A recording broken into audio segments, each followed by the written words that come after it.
এখন এক ধরনের হিজাবি বোরকা নেমেছে, যাহা মেয়ে থেকে শুরু করে বয়স্ক মহিলারাও পরিধান করছে ওড়না ছাড়া। সেই বোরকা পরে হাঁটলে সামনের দিকের কাপড় শরীরের সাথে লেগে থাকে এবং শরীরের সব বোঝা যায়। এমন বোরকা পরিধান করা যাবে কিনা এবং ইসলামে মেয়েরা বাহিরে এলে পর্দার বিধান কি? এইরকম বোরকা পরলে তার উপর দিয়ে আরেকটা বোরকা পরতে হবে।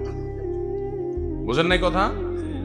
বোরকার উদ্দেশ্য হলো শরীরের সৌন্দর্য এটা যেন পরপুরুষের সামনে ফুটিয়ে না তোলা হয়, সেটা যেন লুকিয়ে রাখা যায়, আবৃত রাখা যায়। এই জন্য দেখেন, যারা পর্দানসীন তাদের মতো আত্মসম্মান বোধ সম্পন্ন, তাদের মতো এতটা আত্মমর্যাদা বোধ সম্পন্ন যারা পর্দানসীন না, তারা কিন্তু সেরকম না। কারণ হলো, পর্দা করার মিনিং হলো যে একজন নারী, একজন মুসলিম নারী, তিনি সম্ভ্রান্ত, তিনি নিজেকে অন্য পুরুষরা তাকে নিয়ে বাজে চিন্তা কল্পনা করবে এই সুযোগ তিনি দিবেন না।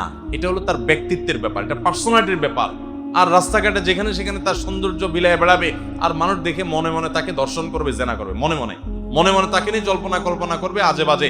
এরকম জিনিস যে করতে দেয়, তার ভিতরে ন্যূনতম কোনো ব্যক্তিত্ব আছে বলে আমরা বলতে পারি না। পর্দাটা ব্যক্তিত্বের পরিচয়, আর পর্দাহীনতা হলো ব্যক্তিত্বহীনতার পরিচয়। পরিষ্কার কথা। পর্দা এবং শালীন পোশাক এটা মানুষের ব্যক্তিত্বকে প্রমাণ করে, আর পর্দাহীনতা, অশালীনতা এটা ব্যক্তিত্বহীনতাকে প্রমাণ করে। তাকে নিয়ে মানুষ নোংরা চিন্তা করুক, এটা যে চায়, তার মতো রুচিহীন মানুষ আর কি হতে পারে? আল্লাহ তাআলা আমাদেরকে পর্দার গুরুত্ব বুঝার তৌফিক দান করুন।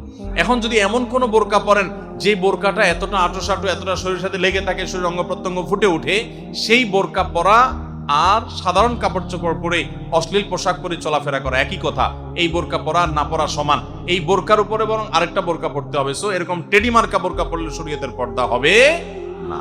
এটা পর্দার নামে তামাশা।